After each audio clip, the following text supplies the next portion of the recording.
नमस्कार दोस्तों, इजी नौकरी यूट्यूब चैनल पर आप सभी दोस्तों का हार्दिक स्वागत है। दोस्तों, नई शिक्षा नीति 2020 की घोषणा कर दी गई है, लेकिन सभी अभिभावक या पढ़ने वाले छात्रों के लिए भविष्य में ये नीति कब लागू होगी, ये अभी सवालों के घेरे में है। क्योंकि कहा जा रहा है कि नई शिक्षा नीति 2020 जो सरकार के द्वारा लाई गई है, उसे पूरी तरह से पालन करने में लगभग 20 सालों का समय लगेगा।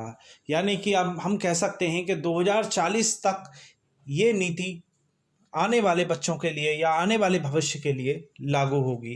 तो दोस्तों, इन्हीं महत्वपूर्ण सवालों को लेकर हम इस वीडियो को लेकर आए हैं। क्या नए शिक्षा नीति में क्या ऐसी काम की बातें हैं जो हमारे मतलब की हैं, क्योंकि सरकार का काम जो है वो प्लानिंग करना है, किसी भी नीति को लाना है, लेकिन मेन चीज़ आम जनता के लिए जब होता है जब वो नीति लागू हो। तो ये कब से लागू होगी और क्या क्या इसमें जो चीज़ें हैं या रिस्ट्रिक्शन है वो क्या क्या हैं, वो भी हम इस वीडियो में जानेंगे।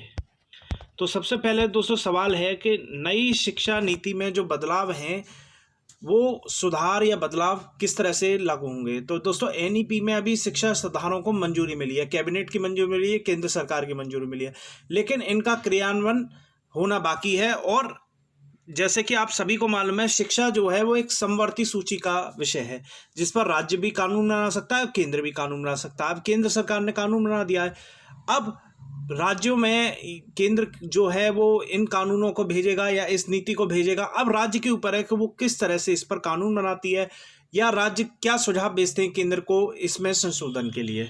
तो दोस्तों, अभी लागू होना निश्चित रूप से अभी थोड़ा सा मुश्किल है। नई शिक्षा नीति कब लागू होगी? तो दोस्तों, जैसे कि मैंने बताया पहले ही कि 2020 में लागू होने वाली नहीं है, क्योंकि बहुत सारे वीडियोस आपने देखे होंगे, नई शिक्षा नीति आ गई, ये आ गया, वो आ गया, लेकिन सबसे ज़रूरी है इसका टारगेट सरकार ने खुद ही रखा है 2040। तो 2040 तक ये लागू होगी। हाँ, ये ज़रूर है कि कई सुझाव ऐसे हैं जो अगले 2 या 3 सालों में लागू हो सकते हैं, वो भी उच्च जो वर्ग की क्लासेज हैं उनके लिए है, ये लागू होंगे।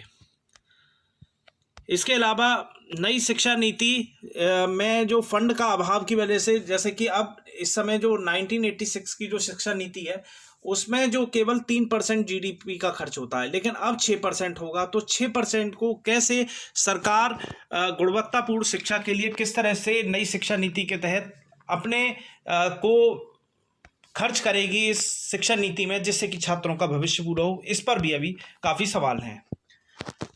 एक क्वेश्चन है, क्या बोर्ड परीक्षाएं होंगी या नहीं होंगी? 10वीं 12वीं में जो छात्र हैं उनसे अक्सर जब से नई शिक्षा नीति चर्चा में आई है, तो आगामी 8-10 साल में क्या बदलाव होंगे राज्य में या केंद्र में, उसके ऊपर अभी पूरी तरह से पारदर्शिता नहीं है। लेकिन यहाँ पूछा जा रहा है कि जो बोर्ड के छात्र हैं जो अगले साल या अगले 2-3 सालों में देने वाले, क्या उनके लिए बोर्ड परीक्षाएं होंगी? निश्चित रूप से बोर्ड परीक्षाओं में बदलाव होंगे, और अगले 2-3 सालों में ये बदलाव सरकार ने स्पष्ट कर दिया है, 2-3 सालों में निश्चित रूप से होंगे, क्योंकि उच्च वर्ग की क्लासेस में बहुत सारे चेंजेस करना बड़ा आसान है। क्योंकि 10+2 जो बोर्ड है, पहले हम 10+2 में पढ़ते थे, लेकिन अगले 2-3 साल में आमूल परिवर्तन करके इन बोर्ड परीक्षाओं में कम किया जा सकता है या ख़त्म किया जा सकता है, या 2 परीक्षाएं कराई जा सकती हैं बोर्ड में, जिसमें कि छात्र को ज़्यादा कुछ दिक्कत ना हो पढ़ने में। इसके अलावा वोकेशनल एजुकेशन पर भी बढ़ावा दिया जाएगा बोर्ड परीक्षाओं में, और वस्तुनिष्ठ और व्याख्यात्मक श्रेणी में परीक्षा होगी, जो जिससे कि प्रतियोगी परीक्षाओं में जो वस्तुनिष्ठ परीक्षा जिस तरह से प्रतियोगी परीक्षाओं में होती है, उसको भी ध्यान में रखकर जो पेपर सेट है या पाठ्यक्रम है वो तैयार किया जाएगा। इसके अलावा 5+3+4 की बात भी सरकार ने 2022-23 तक करने की बात की गई है, लेकिन अभी ये देखना है कि राज्य कितना लागू करते हैं।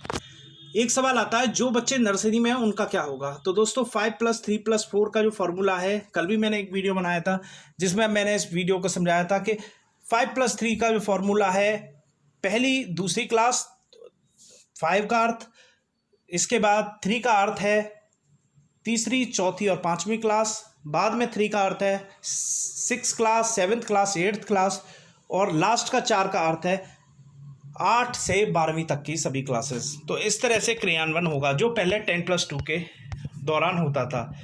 तो दोस्तों इसमें सीधा बच्चा प्ले स्कूल में रहेगा।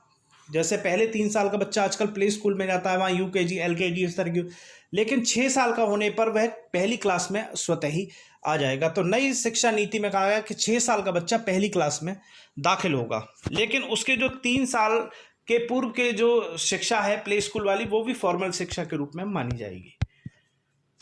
जो अगले साल कॉलेज जाएंगे उनके लिए क्या होगा?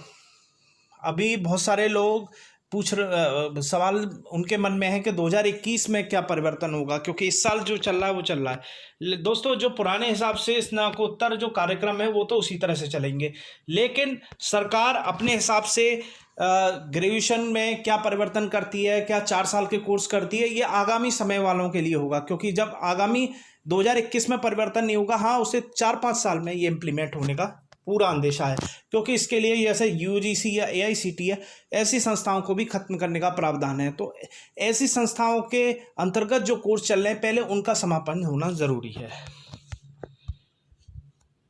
उच्च शिक्षा या हायर एजुकेशन में क्या इस नीति में बदलाव है? जो परिवर्तन आए हैं वो सिंपल है कि अब जो नया छात्र जो है स्नातक करेंगे वो 4 वर्षीय कोर्स होगा। उसमें विकल्प दिया जाएगा, अगर वो 3 साल के बाद डिग्री रखकर कोई नौकरी या किसी चीज़ की तैयारी करना चाहते हैं तो वो डिग्री उन्हें नहीं दी जाएगी। उन्हें केवल मार्कशीट या अंक तालिका के आधार पर ही उस परीक्षा में, आने वाली नौकरी की जो परीक्षा है उसमें सम्मिलित किया जाएगा। जबकि 1 साल का जो कोर्स है उसमें एमए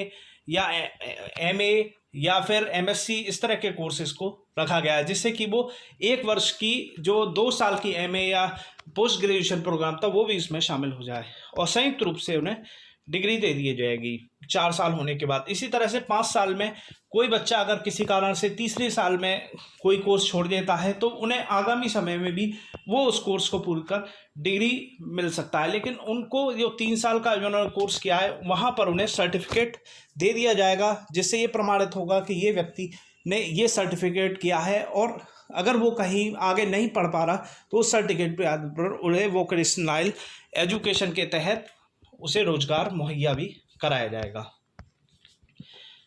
नई शिक्षा नीति में एमफिल और पीएचडी के लिए क्या प्रावधान है? दोस्तों एमफिल को खत्म करने का निर्णय लिया गया है, क्योंकि पहले ऐसा होता था पीएचडी वही कर पाते थे, उससे पहले एमफिल करना होता था, लेकिन अब पीएचडी के लिए 4 साल की डिग्री शोध करना ही अनिवार्य रह गया है। और आखिर में 5+3+ फॉर्मेट क्या है? तो दोस्तों मैंने पहले भी बताया, 5+3 का अर्थ है 3 साल पहले प्री स्कूल के, उसके बाद 2 साल पहली और दूसरी क्लास। 3 का अर्थ है तीसरी, चौथी और 5वीं कक्षा। इसके बाद 3 का अर्थ है 6ठी, 7वीं, 8वीं कक्षा, और आखिरी 4 का अर्थ है 9वीं, 10वीं, 11वीं और 12वीं कक्षा। तो इस तरह से दोस्तों नई शिक्षा नीति में जो अहम बदलाव हैं उन्हें अभी लागू होने में काफ़ी कुछ साल लगेंगे, और निश्चित रूप से ये हम लोगों जो 90s के हैं या 80s के हैं जो पढ़ने वाले, वो कहीं ना कहीं प्रसन्न होंगे कि आगामी पीढ़ी जो है वो नई शिक्षा नीति के तहत इन बदलावों के साथ अपना जो शिक्षा का कार्य है वो पूर्ण करेगी। अगले वीडियो के साथ एक बार फिर मुलाकात करते हैं। बहुत बहुत धन्यवाद।